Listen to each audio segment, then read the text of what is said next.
And so when we find these different roles and opportunities, it's gonna continue to grow. I will say this: those of you, some of you guys are part of forbearance, and some of you guys were on the call last Saturday. You probably could attest to this. I think we had amazing response for courses and portals. I shared that with the Silveris community so that they could use courses and portals as a way to build their business. And there were people already in it that want to get courses and portals for themselves. It was great.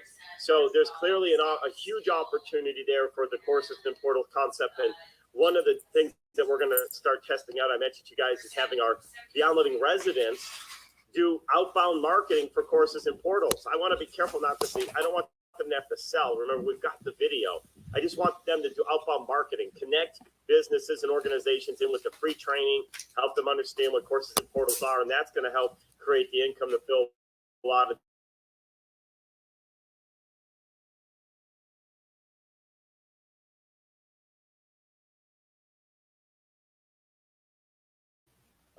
so anyway, so that was that update. So again, congratulations. He's got more coming, by the way. Alan's already putting the pressure on for the Finder of the Year. He watched Grow Vertical last year. He was there. He saw the Finder of the Year. He's on target for it. He said, get that trophy ready, engraved with his name. He's going after it, and I'll tell you. I'll engrave it now.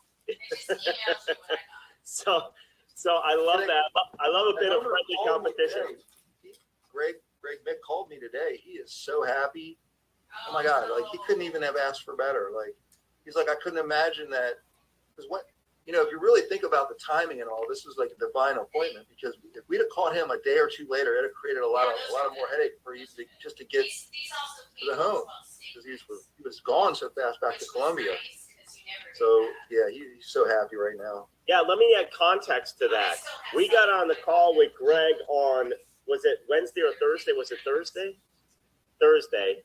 And Friday he was leaving. I did an early call for me. I agreed to do an 8 a.m. Pacific time call, which for me is early. I go to bed at 1, 2, 3 a.m. So, 8 a.m. is not ideal. But he was traveling to go back to Colombia, so he had to leave the property, and he wasn't coming back. So it's like, okay, then we need to get the video tour done tomorrow. So he went there and he did the video tour, and we walked through the property, got it all on record so we could, plan out some of the whatever little tweaks we need to make. It's already furnished, which is what's great, right? The property has enough to put it up for the most part. We're going to make some tweaks and additions, definitely linens, and there's some other things, but it was already furnished, which makes us be able to work with people quicker and faster if their property is already furnished or they're willing to pay to get it furnished, right?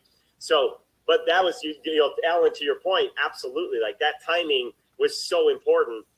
And just a real strong Christian too, and believer. And that's what I tend to be finding here. If all we did was attract those Christians that want to make impact, we're going to do amazing things in this country. That's all right, and that's, we're not restricted to that, but I'm just saying that if that's all that happened, that's pretty powerful. So that was really good. Bedroom too, 3,400 square foot. We're going to get in 9 people, maybe 10 in there. I think 10. I think we came up with 10 because that one bedroom will have 3. There's a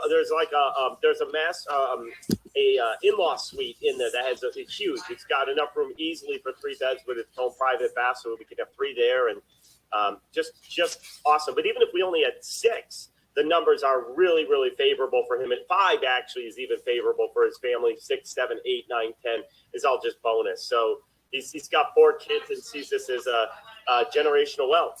And the same messages I've been telling you guys over and over. It's about generational wealth. Now, I will tell you, be careful.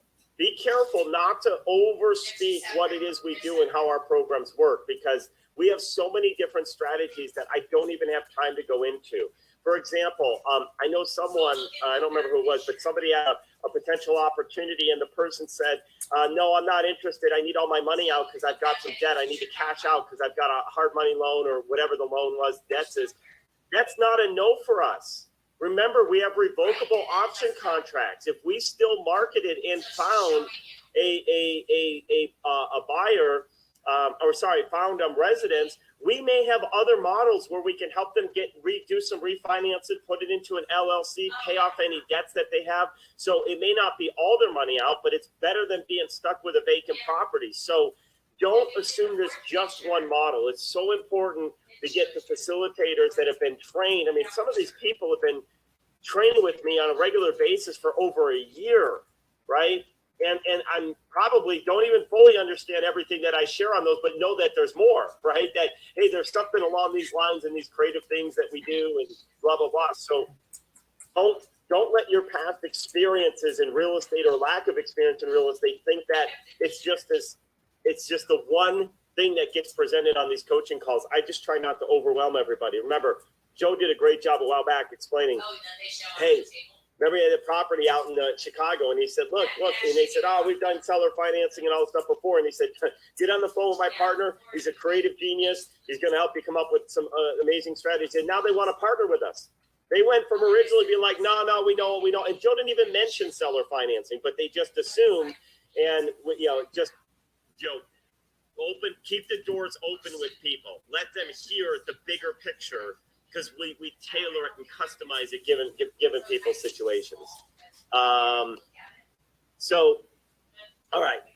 But Alan, that was awesome. And I think the point is, it's shots on goal. Now I'll tell you, Alan's had a couple really, really good shots.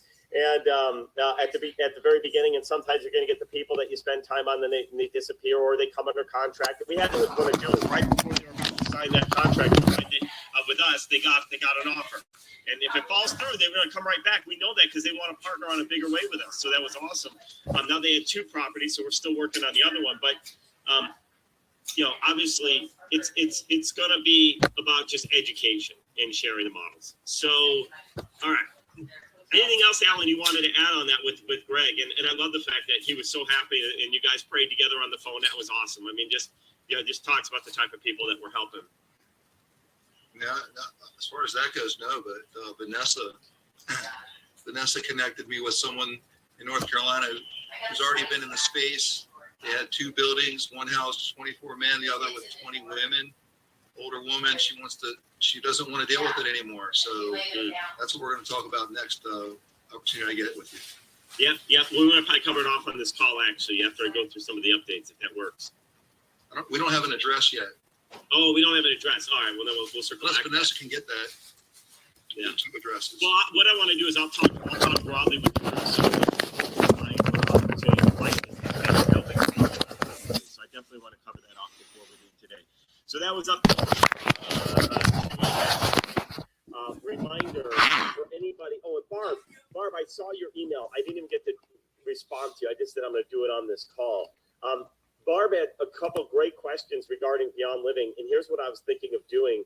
I'm going to create like a Beyond Living 101 extra little session, and anybody that's want to focus and understand some of the things about Beyond Living, I'm going to ask that you guys email me any questions you have about Beyond Living. She already sent some, and then I'll cover those off as part of a special Beyond Living session. And I might do that if there's enough people that would. Well, let me ask this here: how many of you guys would like?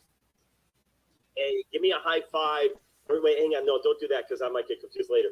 Give me put the letter BL, abbreviation, Beyond Living, in the chat box. If you would be interested in a Beyond Living kind of one-on-one. I'm not sorry, deep dive, like a Q&A. Like bring your questions, ask how this works, how that works, go through it. Because maybe I'll just do that as one of our coaching calls and make that the topic if there's enough people. And then it'll be saved and yeah, I love this. So what I'm going to ask people to do, it looks like almost everybody. If you have questions about Beyond Living, where, anything, where do we focus on it? What if I have this? How do I present to people? Email those to me. Everyone, here's my direct email. Hang on, let me put it in the chat box.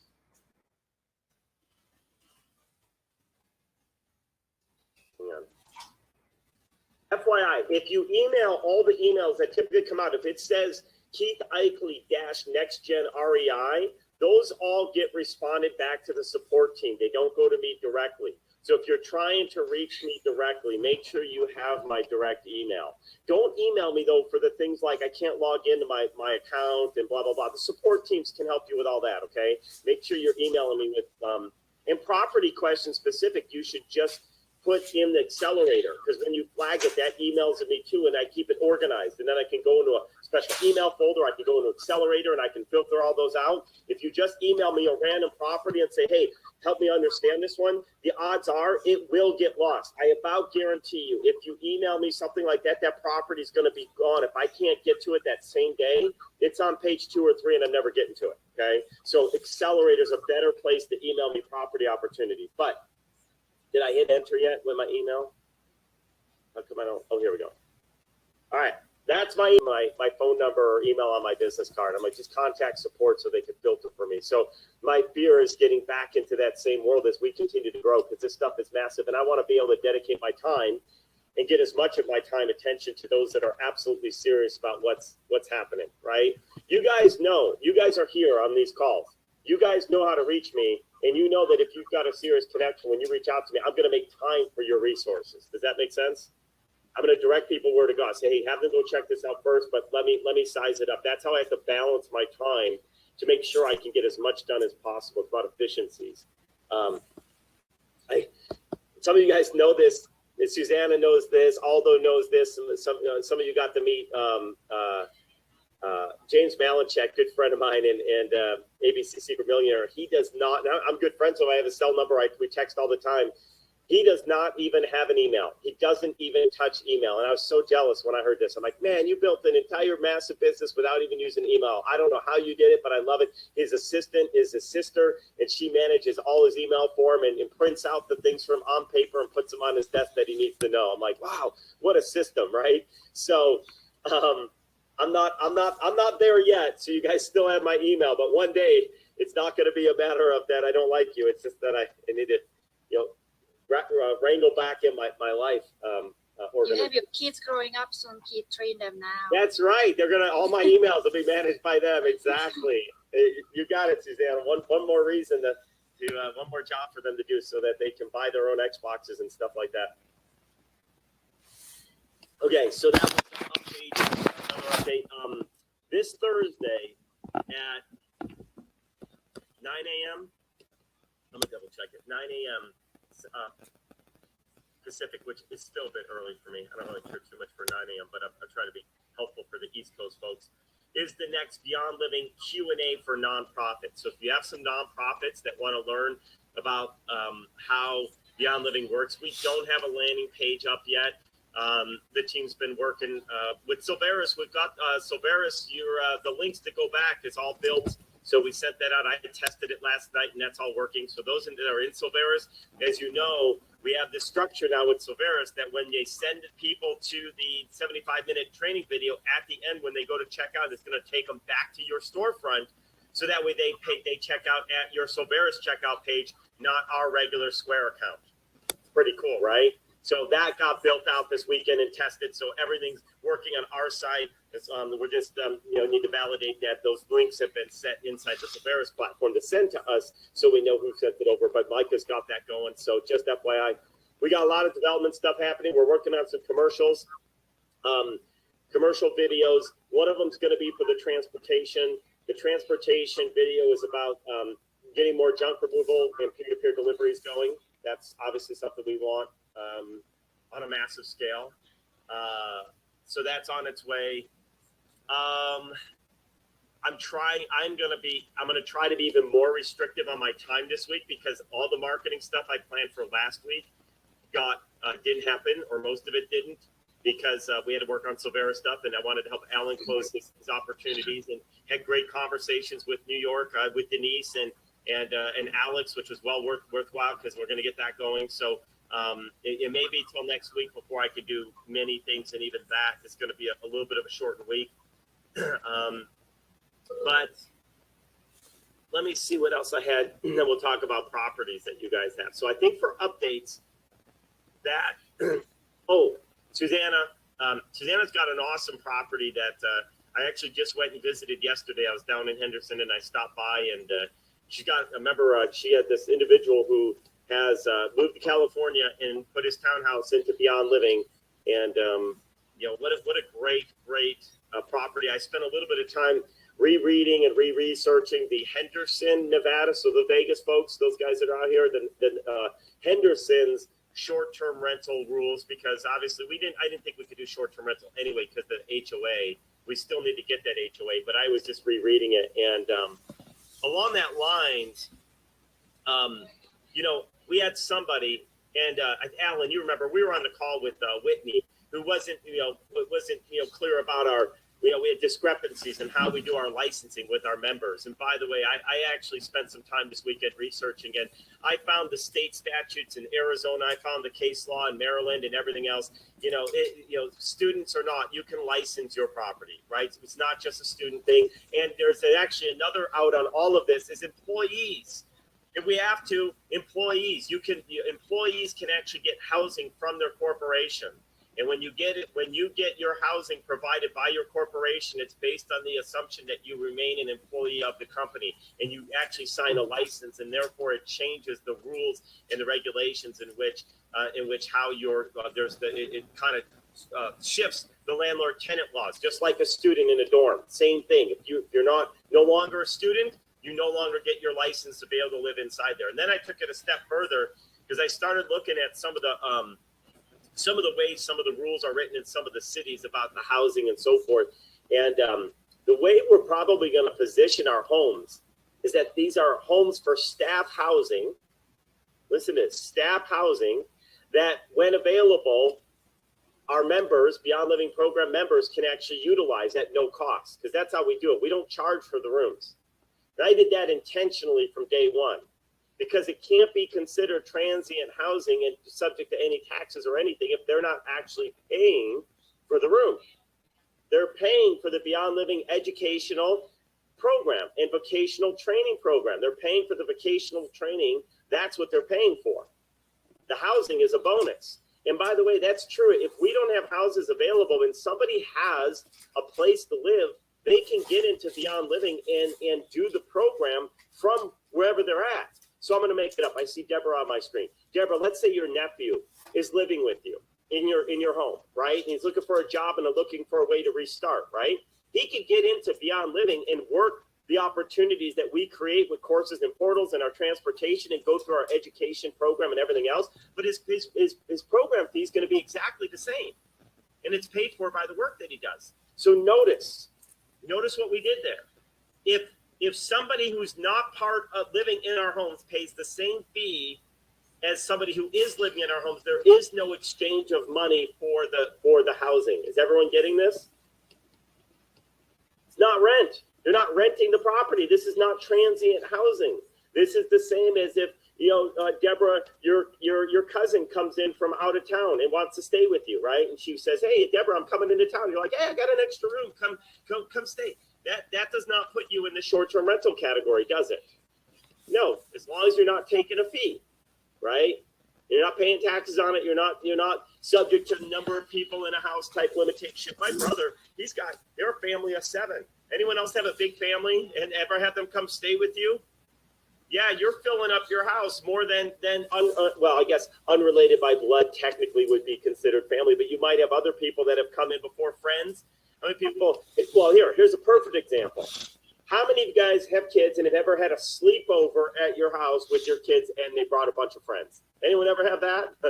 Oh my gosh, my kids were in dance and we have 20, 30, 25 people sleeping over at my house. Technically, that's more than 4 unrelated people in the house, right?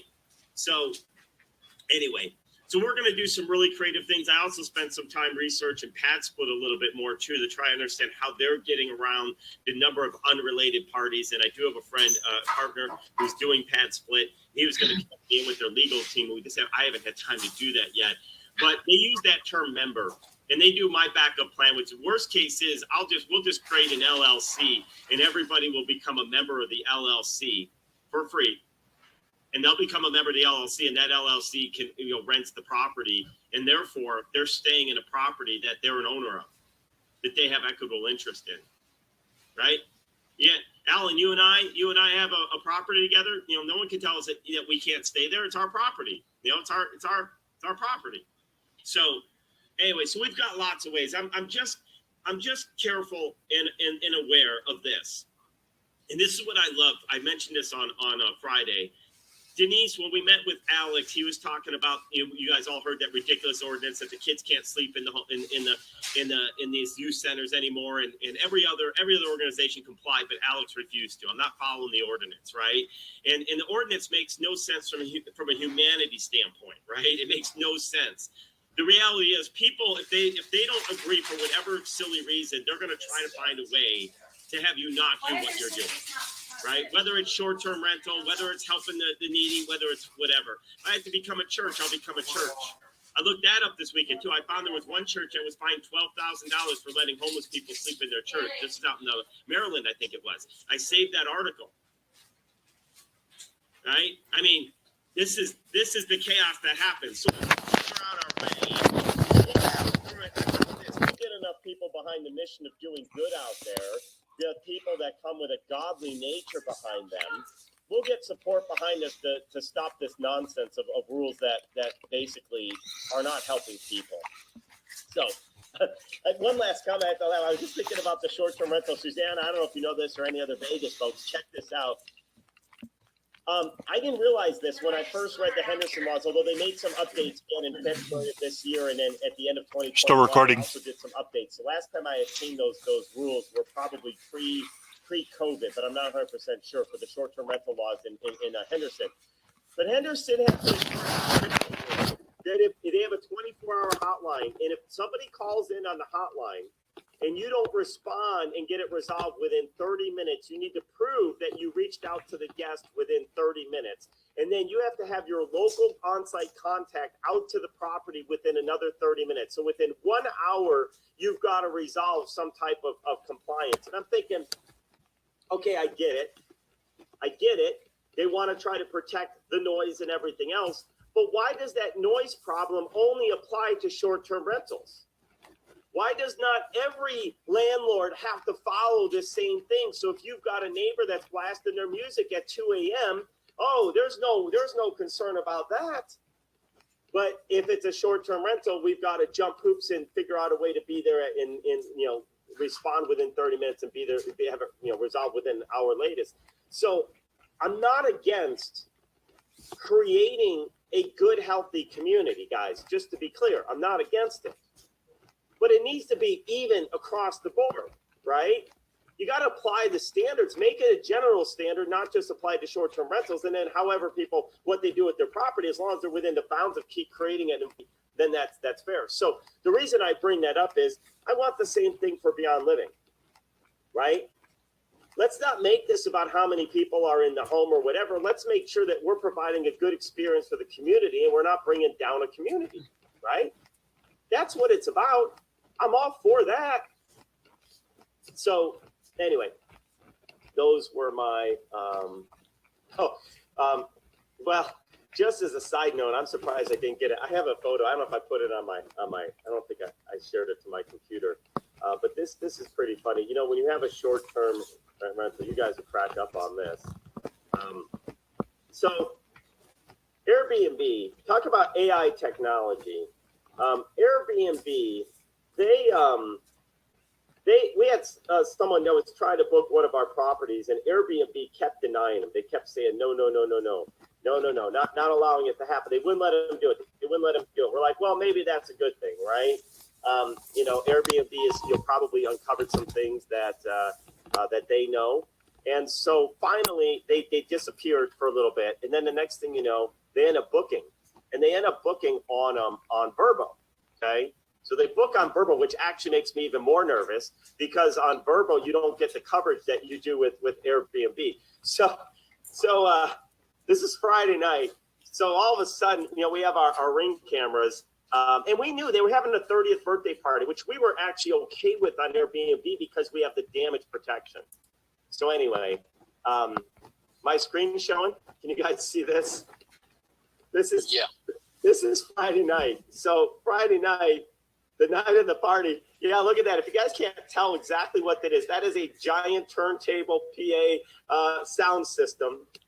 And they kept asking the entire time, can we smoke in the house? No, you got to smoke outside. Okay. So then that disappeared. And then they said, can we smoke in the basement? No, you got to smoke outside. Okay. And then they came back a little bit later and said, hey, can we pay extra fee to smoke inside? And we said, no, you got to smoke outside. So anyway, it's about 8 o'clock, 8:30, maybe 7:30 Pacific time. No, it's already 8:30 their time. So 6:30 our time here Pacific, which is 8:30 p.m. Central time. There's not even a single car in the drive. We're like, oh, this is interesting. I thought the party's tonight.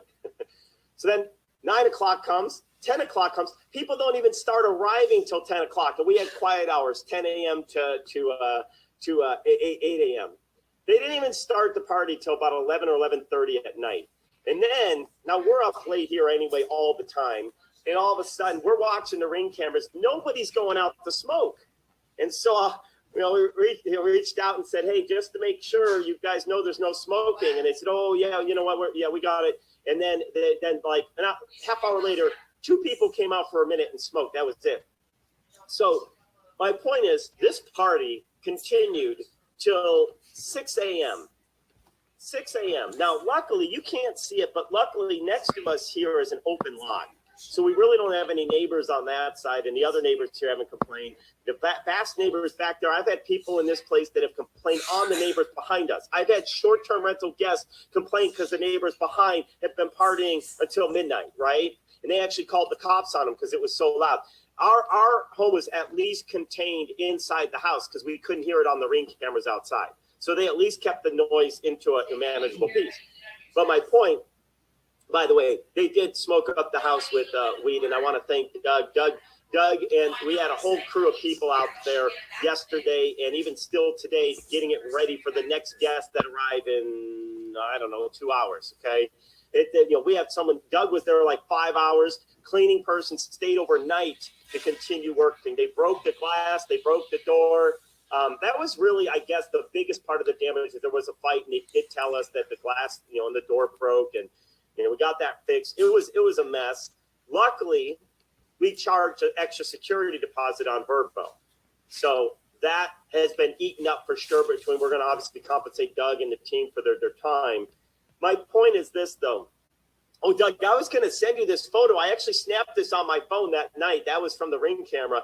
And I don't know if you used the Ring or not. I think you have access to it. I was going to say, Doug, we might have some issues with this one, but we knew they were having a 30th birthday party. But my point is this. Look, out of all the bookings we have, and this property is booked pretty much every weekend.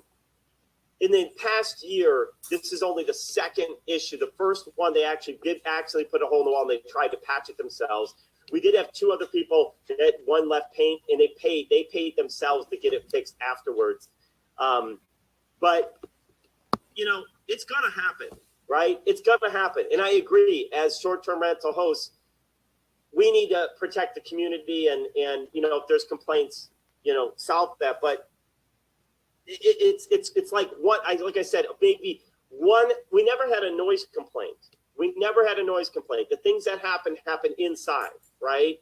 So not even 1 out of 52, and there's weekday bookings too. I'm just going to count the weekends because nobody really holds big parties on the weekdays, right?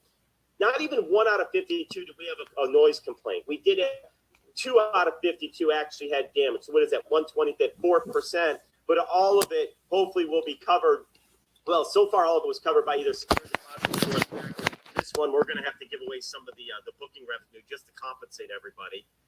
But it's a fraction, and it's one time out of the entire year. How many neighbors have a birthday party once a year or something, have a 40th birthday party or have a graduation party, right? Because kids are graduating and things get louder outside and the street gets filled with cars and this and that. It happens. So anyway, my point in all of this is just to circle back to with Beyond Living, we don't want to create an environment where we even have to deal with issues like this, right? We want our homes to be well-maintained, in control, neighbors. They don't have to love us, but they don't hate us. They're not banning us without even knowing. Like they're basically stigmatizing and discriminating against all short-term rentals, right? I mean, the reality is we've had people stay there for funerals, coming in for weddings, coming in for graduations, coming in for kids' hockey games. Like, why discriminate against all those people? Because you do get a few bad apples in the bunch. Now, this guy actually, in Doug will test this, we watched them taking bags and bags of trash out back. Like they, relatively speaking, they actually put some good effort in to try to clean up all the garbage. They didn't put it in the right spot, and I think we had to move it all, but whatever. But they did some. They could have left the whole place just trashed, and they didn't, right? They just figured, oh, no one of the weed smell will go away, and it truly was an accident with the fight that they had by the glass door. Whatever. Kids can throw a ball through a window too, right? Anything can happen. So I'm gonna get off that now. But anyway, I thought it was just so interesting. We knew we were up for an interesting weekend when the party didn't start till 11 p.m. Anyway. Hey Keith, Yes. have you heard anything about Airbnb not paying their people? I have a friend up in Michigan, and she does short-term rentals in a vacation area, and she hasn't gotten paid in months and months on any of them.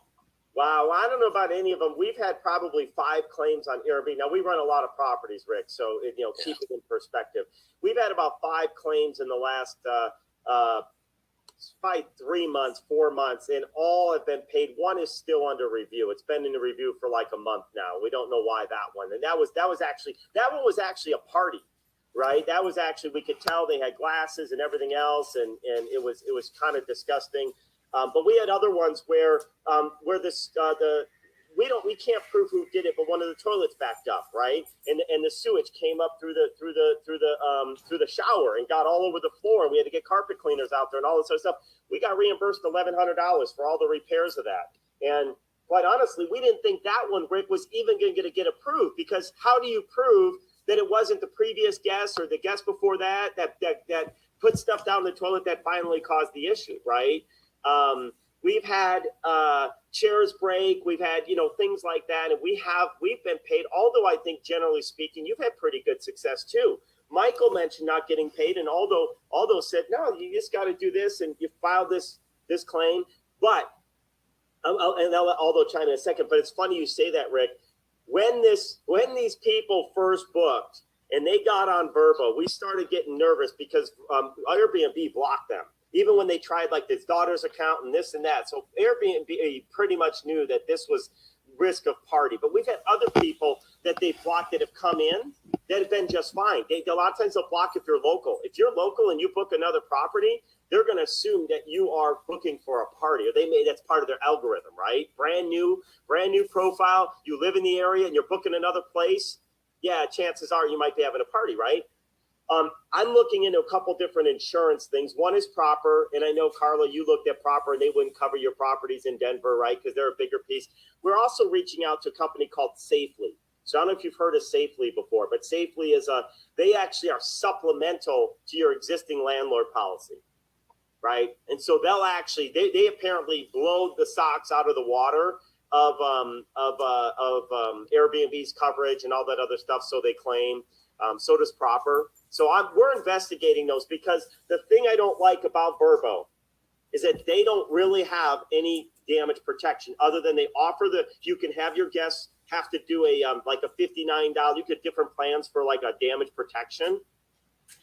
And I read that, guys. I read that policy. You know what it says? It says, as long as it's unintentional. Okay, so now we get into debate. Was my broken window intentional or unintentional? Clearly the weed in the house was intentional. They chose to smoke in the house, right? Like, so is that not going to be covered? So, anyway, it's like, guys, don't take this. Some of you guys sell insurance. Don't take this a wrong way, but I don't trust any insurance. I don't. They're so good at collecting, and they're awful to pay out. Carla knows this, unfortunately, with her house down in Florida that got hit by the hurricane, right? Like, 40 years of paying insurance, never with a claim. All of a sudden, hurricane comes, and they don't want to cover, right? Yep. Yeah, that was most of it. I think it was more flood. Yeah, it was flood damage. Like I said, the adjuster knew how to play the game, and flood was here, and wind damage for hurricane was above. So that they worked with us. So we did get a nice check, but it wasn't everything. It wasn't everything. So Bill Foley, who owns Fidelity National Title, They got all this title stuff and things they won't do, insurance in general, but he's spending billions on sports teams, right? They got money to buy sports teams, but they won't pay out on my broken glass on my window. I had a flood in my house. Some of you guys know this. My house back was it had a pretty big basement. It's 2,500 square foot basement, and it flooded with 40,000 gallons of water. 40,000 gallons. This thing was over 3 feet high, and it was because the drainage down from the association backed up and flooded through my foundation. So it wasn't a sump pump failure, and so they wouldn't cover any of it. Even though sump pump was working, it couldn't pump it fast enough. And their claim was, well, you didn't get the rider that covers your association not cleaning out all their drain things, so therefore this isn't covered. I'm like, what rider? Like, this is, everything's in a rider. Everything's in a rider that I don't even know about. And so anyway, I don't mean to pick on insurance, but I have to. Like, my experience tells me, and many of you guys can attest to this, that you get a bad taste in your mouth if you've ever had a bad experience with insurance, and I've had more than one, and probably many of you have as well, right? Medical insurance, same thing. How many guys are gone to medical and they don't cover anything? You show up and they're like, no, that's not covered. They got a reason why that's not. Oh, yeah, Lorena had this too. Lorena just went through this. You bought this house, right? And you went to Allstate. And had you done something different at the beginning, I think Lorena's, because the process and the way she went about it, now it wasn't covered. So there's so many loopholes. Like, that's who I want as my attorney. I want who's ever writing the insurance policies. I want them as my attorney because they got all the loopholes, right? So I don't have an answer as the why and what the rhyme and reason is, Rick, for Airbnb and your friend in Michigan. I will tell you, I know people that have gotten their claims to line. I've read things online where Airbnb, but my personal experience somehow has generally been pretty decent with Airbnb. But I'm still looking at safely because, it just takes one big item, and all of a sudden it may be worth it. You just have to add it up. So what she was saying is, it's not really the rental. It's not that end down here. It's Airbnb up here that they're having problems, and they're behind on a lot of payments to people. Well, keep this in mind. Yeah, good point. Airbnb last year was the first year they were ever profitable. Did you read that? Did you see that? It was their first year. So yeah, if they're looking and they got this part of the people go to Verbal because it's cheaper. Because it's probably cheaper because Airbnb is building in the insurance piece of it, right? So if they're getting lots of claims, Rick, that's sucking away their revenues that they didn't plan on, and so they're trying to figure out how do they not pay it. So yeah, it's. And I'll tell you this, a lot of people have bad experience with home warranties, but we've been pretty fortunate with our home warranties. So we do them. And by the way, I don't know if it's the sale's still on. We bought a bunch of home warranties about a week ago.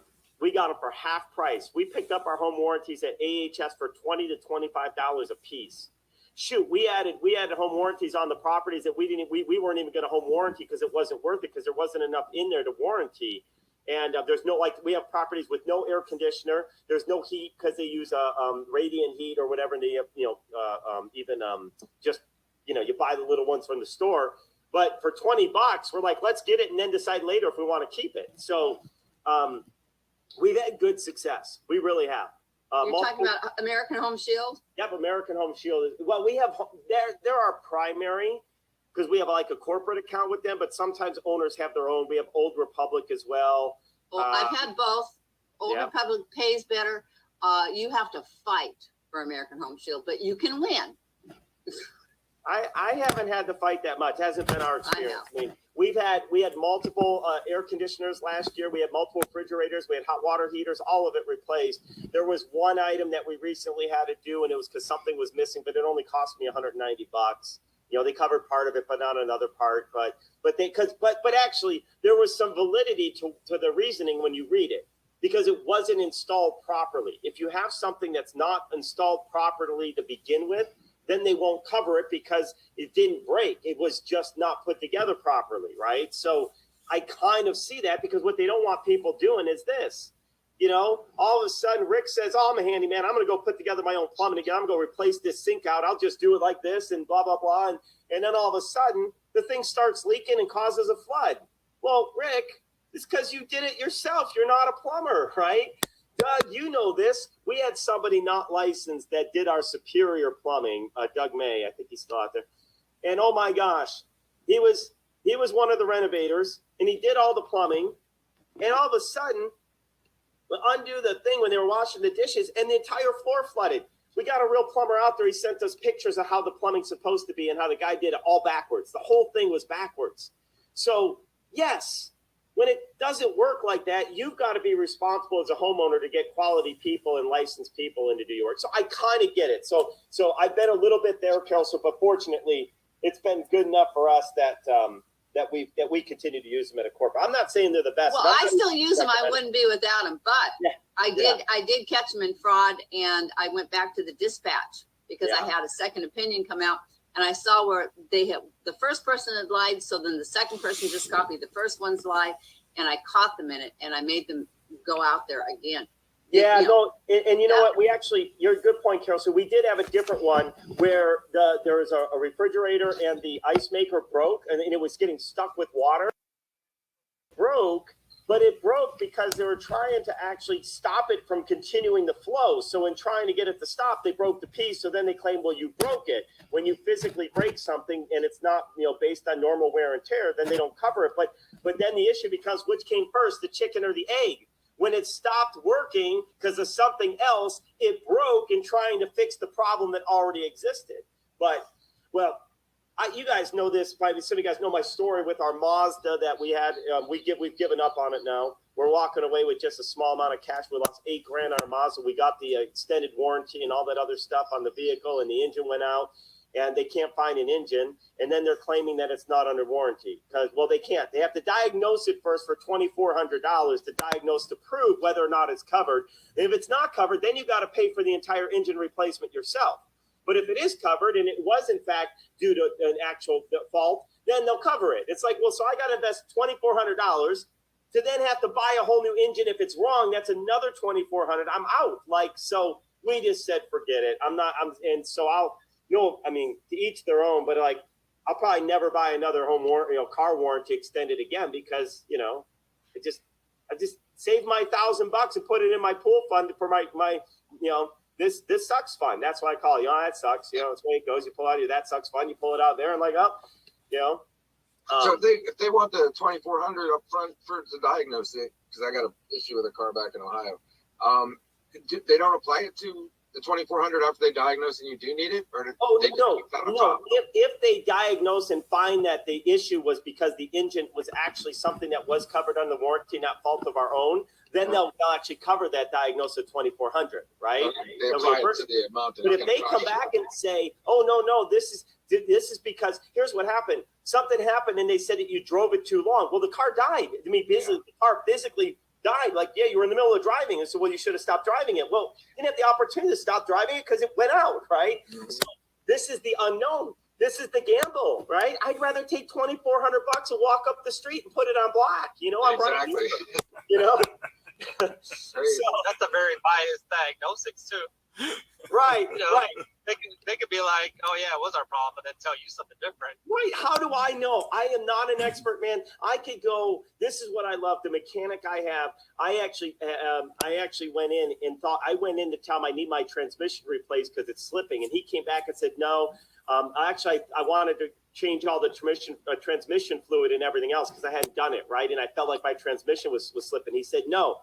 He said, I'm not going to change your transmission fluid because here's why. If I change it at this point, it's gonna create more issues, and you're going to end up having to replace your transmission. And I don't want to do that. Most other people would replace. I'm like, this is the guy I like. He could have changed out my transmission, which is the fluid I brought it in for, charged me the $140, and then he'd know I'd be coming back 3 months, 6 months later saying I need a new transmission. This guy is unbelievable here, and he's done that for me multiple times. I'm like, look, I think this is wrong. And I said, hey, this isn't working. He's like, I wouldn't fix that, and here's why. And love it. Like, honest people, and he gets all my business now, and I trust him. But although other than someone like that, I don't trust the dealers. I don't trust the insurance. I don't trust anyone. I've been through it too many times. Somebody asked some questions earlier. I'm gonna go back to. Sorry, I missed them. We got down these tangents. We can invite a nonprofit interested in Beyond Living for people helping on Thursday at 9 a.m. Pacific to a live Zoom. Yes, a live Zoom. So if you have people that may be interested in coming to learn more about Beyond Living, that's going to be Thursday at 9 a.m. Pacific. So that's noon Eastern. Email me for right now. We were trying to get a landing page up by Monday, but there was too many things that the dev team is working on at once. So hopefully maybe today we'll register them.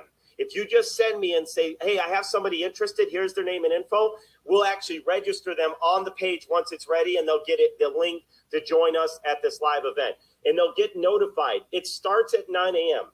If nobody shows up by 9:05 or 9:10, I'm gone. I'm out. I got plenty of things to get done. Is that clear?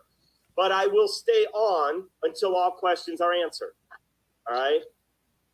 Because that 2 hours to work with nonprofits is incredibly important to me. It's like the most important thing for me to do right now, and my mission from God is to build those relationships. But if no one shows up, then I'm going to work on other things that are going to build relationships, right? So I'm going to use that time differently, but I've got to be using it effectively. So that is Thursday at 9.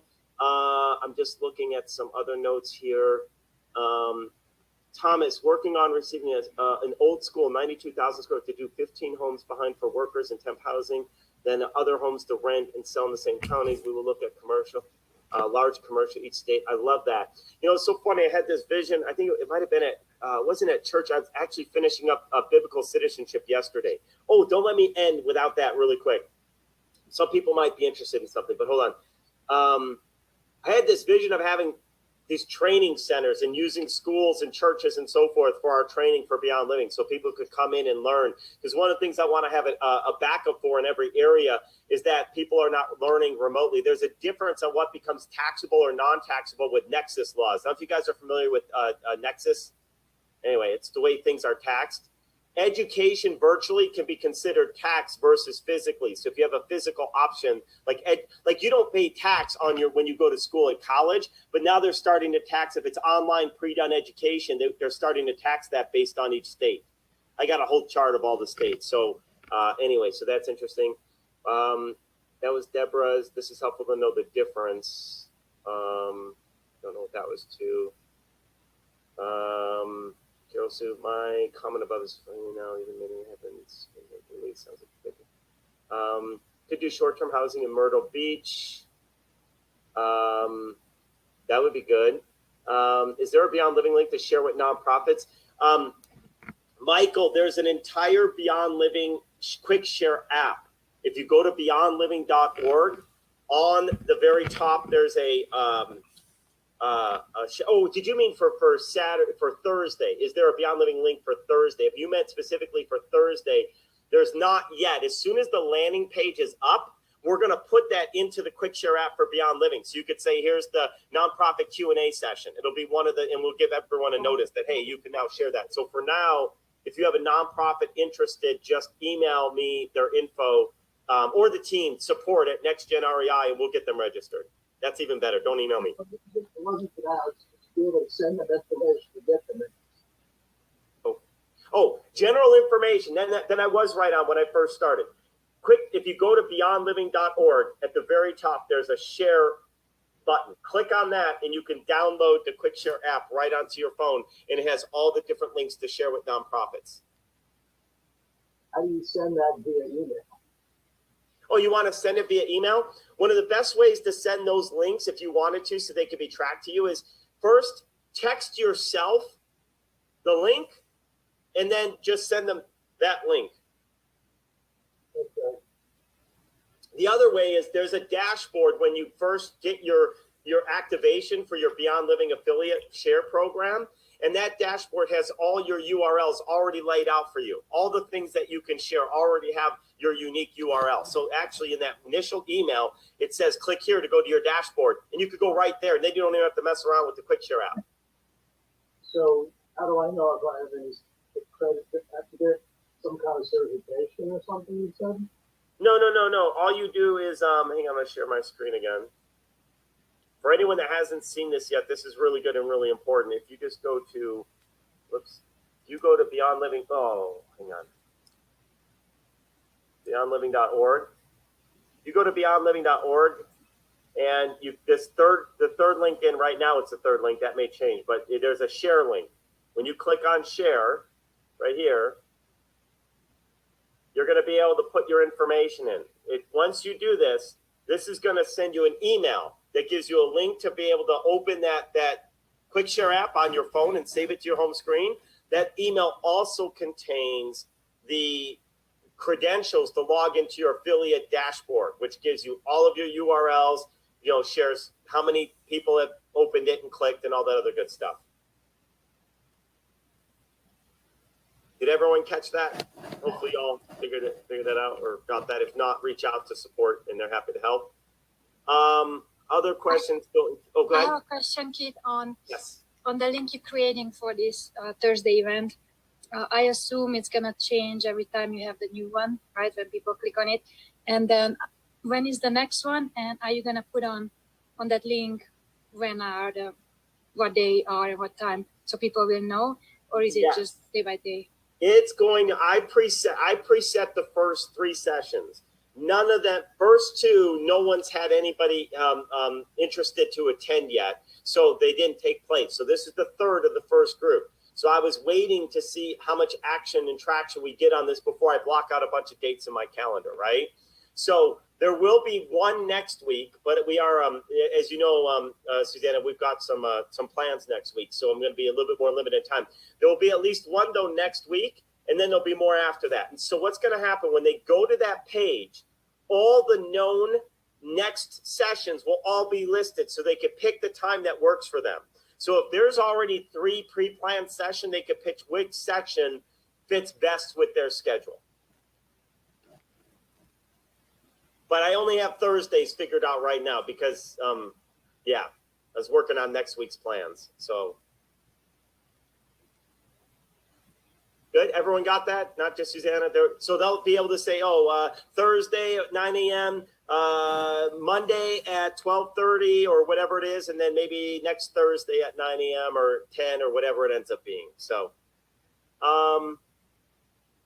can we get some of your YouTube videos from Beyond Living or to attach to funnels? So the videos, you mean because, well, you can embed them right on your page from YouTube. That's one way to do it. If you're looking for the raw videos, maybe not, because I might want to change them. Let me think through that first. So let me understand what you're trying to do with your funnels. I just want to know where they're at, because if I need to update them, what I want to be careful of is that videos that are no longer applicable are out there on funnels that I don't know about, and then I can't control them. So I'd rather, for right now, you just embed. And if you didn't want to embed the YouTube, I could potentially get you the Vimeo version. So that way it's a little more, doesn't have all the YouTube around it. But the YouTube's good as well because it has links to the other videos so people could just get in a cycle and keep Yeah, I like the YouTube. I'm just trying to think of different things that I could post. Oh. So when I post them and someone clicks on it, it's going to link to my funnel. Yeah. Not just for YouTube, for LinkedIn, for Facebook, for all the rest when I start doing that. I've been doing a lot of that already. I just need more content to put out there. Yeah. Because so a lot of your YouTube stuff is great. It's phenomenal. So are you looking for more topics on Beyond Living or those specific ones? Oh, yes.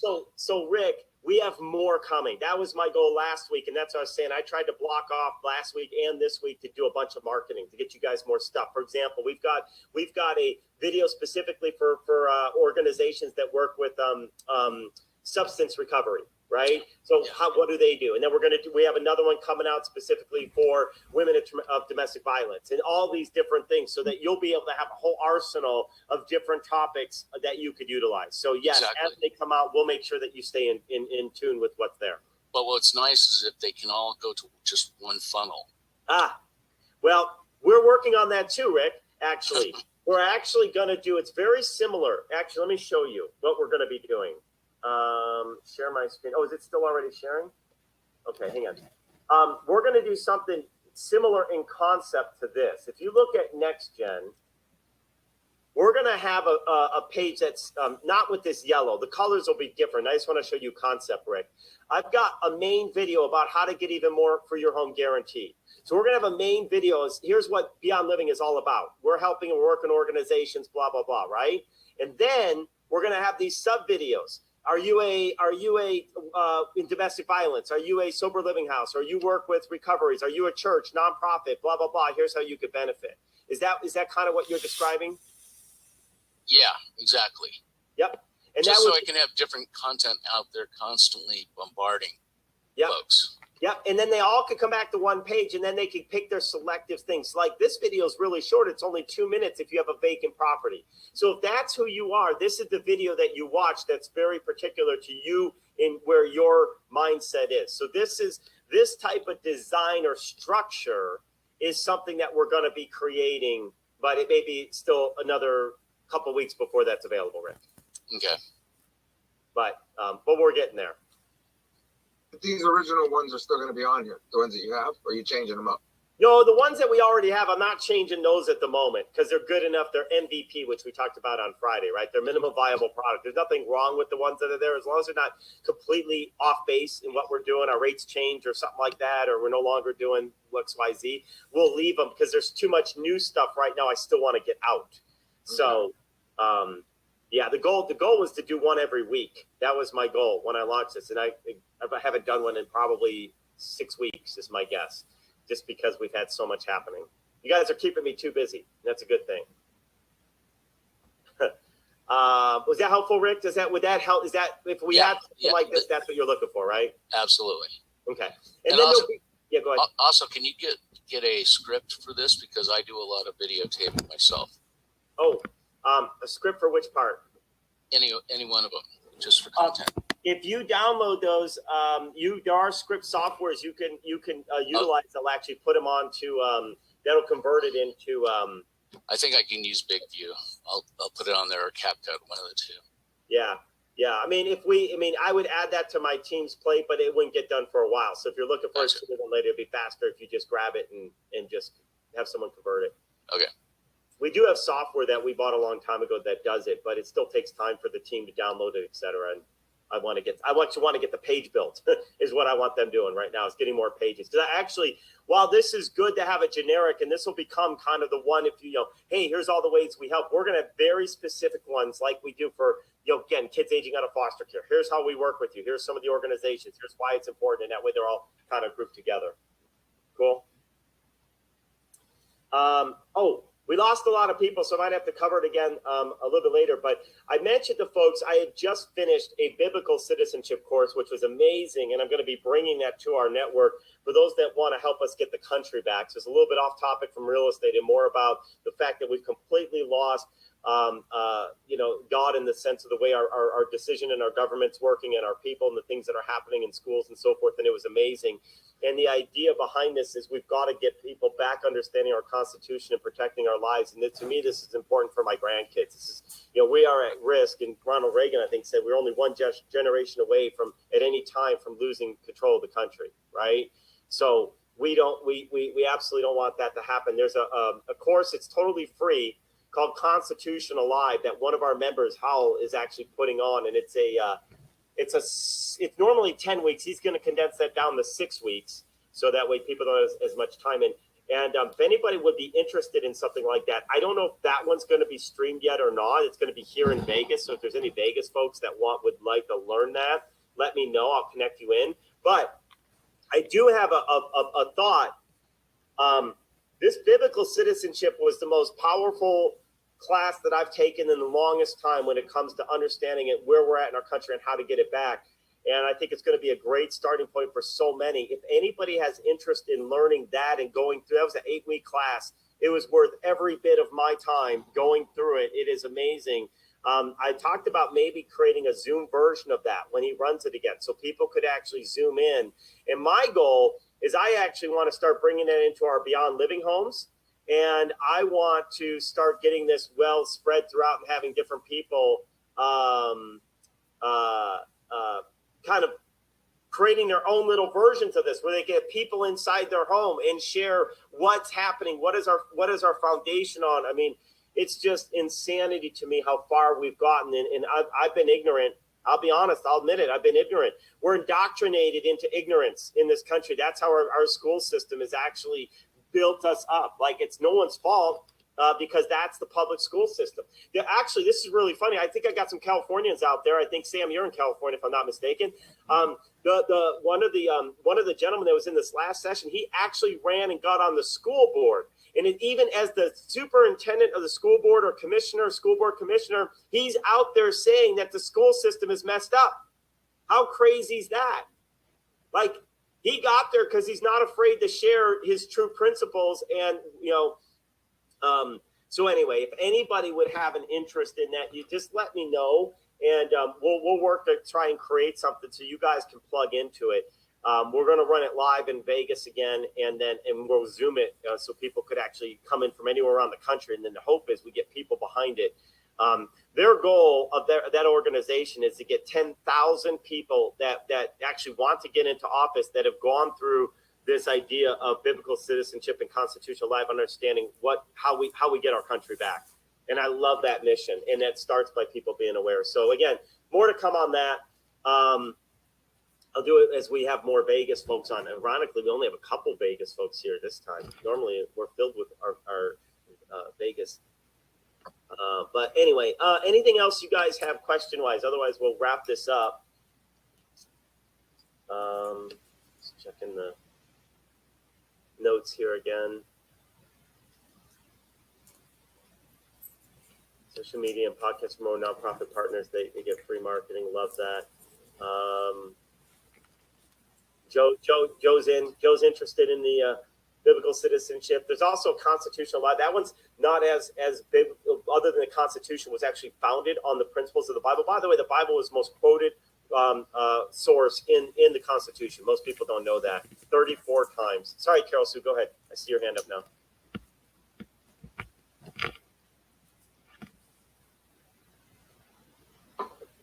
And then we're going to wrap up.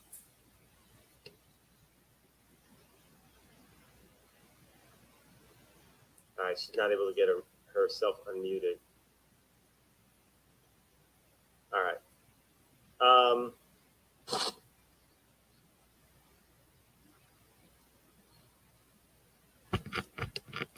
All right, I'm going to go ahead. We can't, obviously your audio is not working, Carol. So check your chat. Checking the chat for Carol Sue. How do we participate in Beyond Living for those coming out of human trafficking exclusively? Okay. Well, we just met with True ID here in Vegas, which is an organization to fight human trafficking. We're trying to work with Judge Marley Parladay, who has a big passion for human trafficking. So the way we would do that is it's no different than our other avatars, in the sense that we would obviously try to probably put them into their own homes because they come with a different kind of background and everything else. And so we would want to get enough qualified residents out in a given area with a home there. And then we would, basically just run the program. But what happens is we partner with existing organizations. So they're working on the mental trauma side of it, right? We're not trying to do that part of it. We're trying to provide more of the other advanced education, get them the jobs, get them the training, so that they have ways to start making money, in regular jobs, right? And that's what we want, and not be abused and all that other stuff. So that's the way we would do that, Carol. So we would need to have enough to fill a home, and then we would do that. That's how that would work. So we'd want to build with a yes. So that would be great. Have a friend in Vegas, ex Super Bowl champ from there. He knows the No Foundation. Is that what it's called? The No Foundation.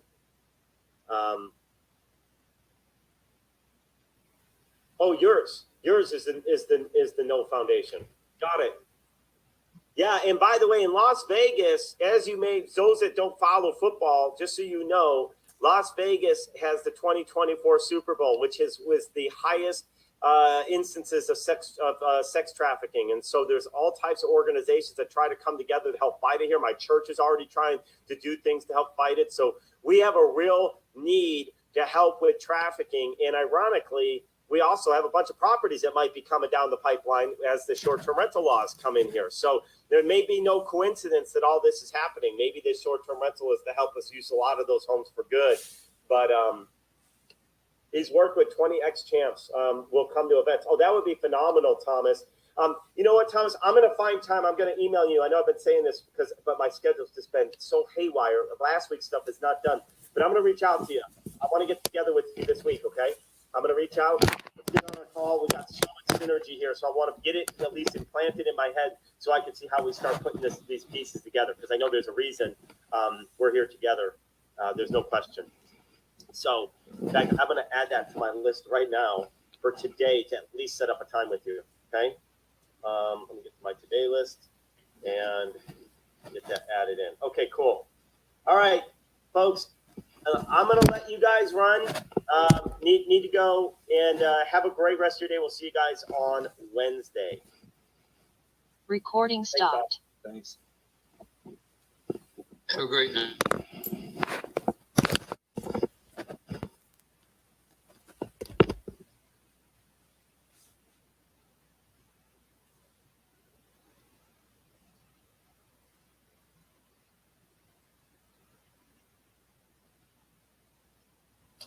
Hey, how are you? Just wanted to end this session live. Go to altrealtysale.com. If you're a realtor out there, if you have a listing that is not selling and your seller is interested in making money off of that property through Beyond Living and through using that house for a positive purpose and helping people that are victims of trafficking or aging out of foster care, things like that. Let me know. I'll be happy to send you some links on our program and how it works. So, or reach out to me, 661-418 REAL, 661-418-7325. Make it a great day, and we will talk to you soon. Bye for now.